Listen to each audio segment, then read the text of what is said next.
to keep showing up, and our guides are going to keep showing up. So with that being said, we have come into this summer solstice, and that's been the big thing. And if you notice that most of the time, you'll see me kind of ride through most of these holidays, except for that's what this is about. So this is your time, and this is your opportunity to gain the advanced level of metaphysical technology that actually enables you to guide your own course, to steer your own ship, rather than just to keep repeating as a character. We also talked about before that it wasn't really the objective of the entire world to make that happen for everyone. In fact, the knowledge and the ability of how to actually get in and out of the matrix, that there was even a matrix, etc., was really something that became more or less what you can see as, I guess the word that we have used is somewhat of a hack. And it's a hack because it wasn't something that was necessarily a part of the original design. It was just something that we started doing when we began to write and we began to leave records. Because what writing and symbols and records are is they allow us to create memories. And memories are basically like guidelines and guideposts to where you are at a specific point. That's why what wisdom truly is learning from somebody else's experience. So somebody else does something, you see what they do, and if it's beneficial, then you do it, and if it's detrimental, then you avoid it. And through that type of navigation, you can actually get into massive spaces. It's really no limitation to what can actually happen. But for the record, that level of diving deep into the system, it doesn't seem like that was really what was happening on Earth for a while. This knowledge and this wisdom that we're using, our building of structures such as the pyramids, is knowledge that has been brought to the planet that did not really exist in the planet. And let me just make this clear, because it's just in case that comes to conflict with what anybody is thinking. So raw nature is raw nature. It grows. It's produced from other forces, air, heat, right? These energies coming together and commingling, and then starting that process all the way from the amoeba, and then beginning the growth and all the things that we see here on the planet, the trees, the moss, etc. But when we start talking about Alberge in Dubai, or a bullet train, or a Hellcat, all of that is something that we've bought into the space that we begin to create. So what this will help you do is it'll help you get an opportunity to understand the difference between what we have to unfortunately use the words as the Father and the Son. Now, I'll say for the record that these are not human beings. As you know it, you're not only a human being. There's something else that exists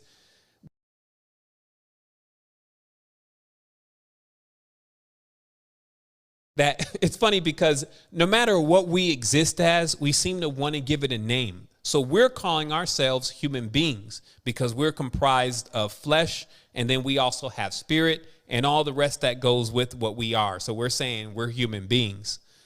So when you automatically then start trying to refer to the creator of all things, or the regenerators of all things as human beings, you're basically trying to put them into the box.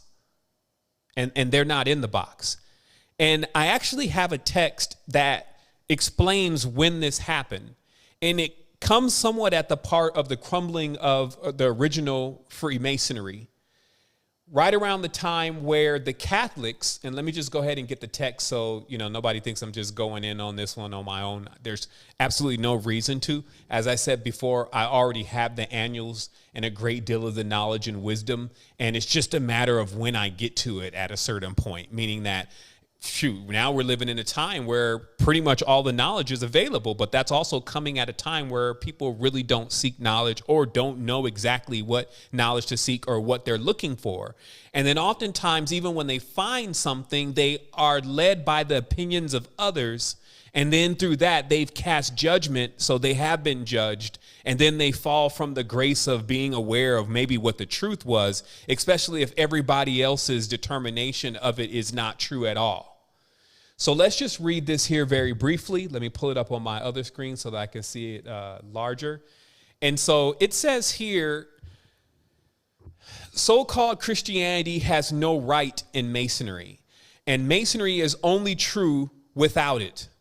Catholic Knights Templars, Knights of St. John, and Knights of Malta, to save themselves from utter destruction by Richard Coeur de Lion, merged themselves into Masonic bodies, and then advancing the number of degrees, withheld themselves from the poorer brotherhood and became bodies militant and aristocratic, subservient to Catholicism and the worship of Virgin Mary. And as the heads of the Catholic Church are well aware that Masonry is the only really true belief, and that all their story of the Virgin Mother and her infant son is only a perversion of the ancient wisdom. So they must always be an enemy to truth, for they well know that once a Mason, always a Mason. True Masonry makes no distinction in creeds or religion, in color or race, but a belief in one God, the grand architect of the universe. So what we're using this here to do is just simply verify that Freemasonry, as we know it, was infiltrated by what we can today call Catholicism, who were the Knights Templar. And we actually have a lot of knowledge about the Knights Templar and them even creating banking, money, using alchemy, etc.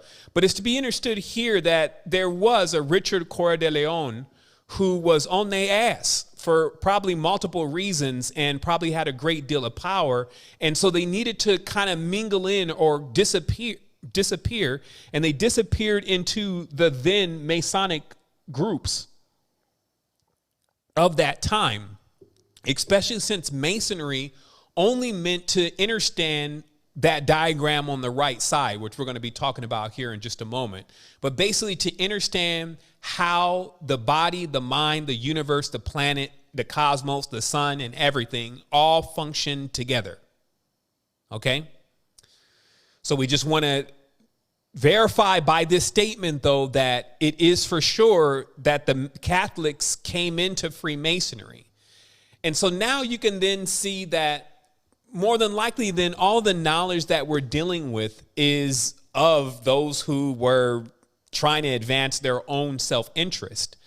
And they needed to kind of switch it up a bit about how people viewed the creation, because not only the creation, but God.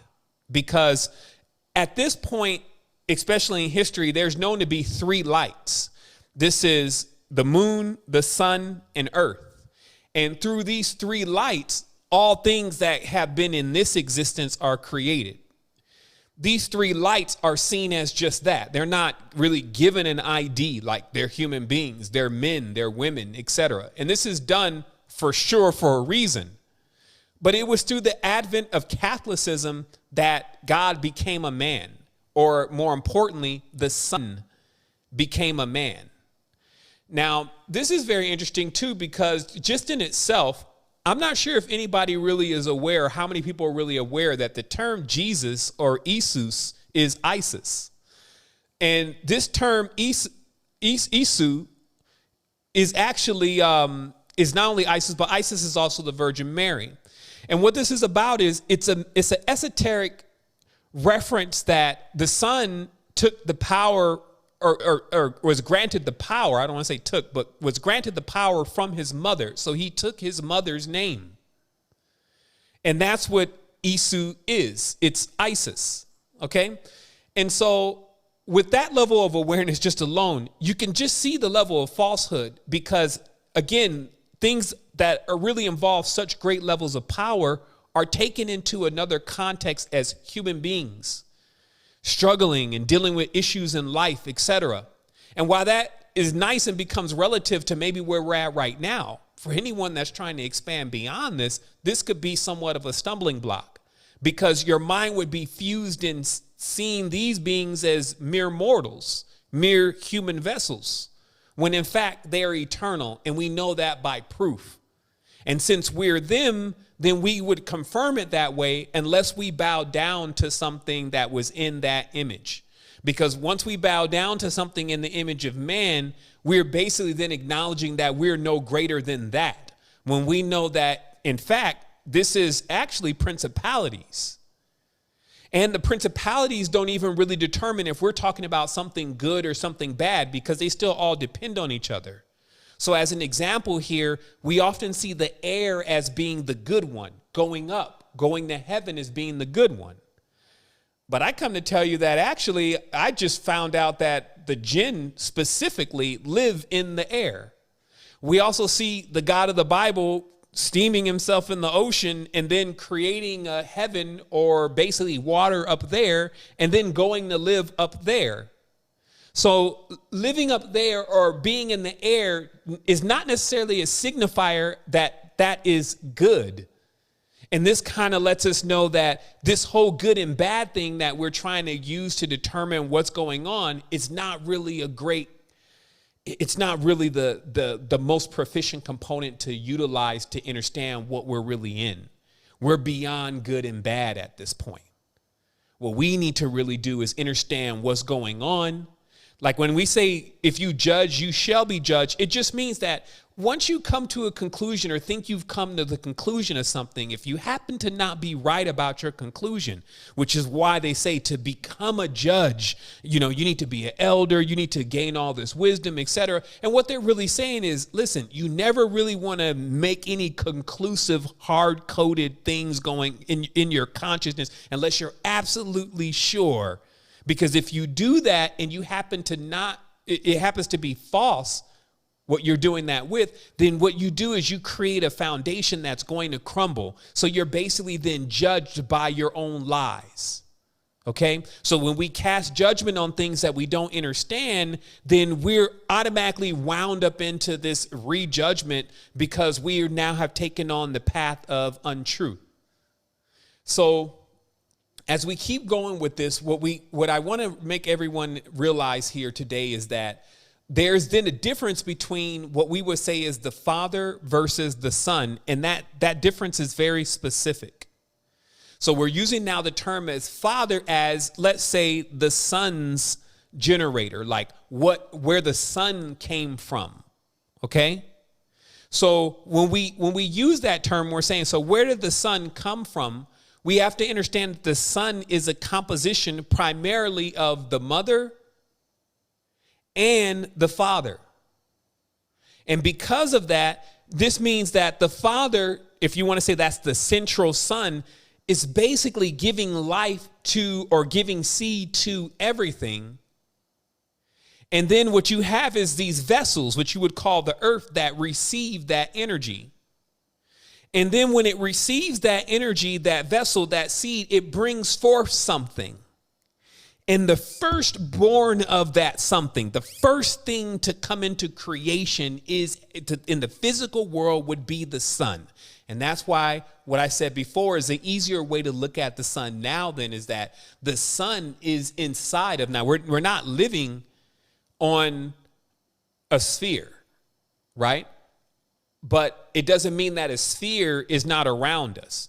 So if we look at like your mother's womb and how the womb is shaped, it's like a sphere. And if you can say that your mother is with child, this means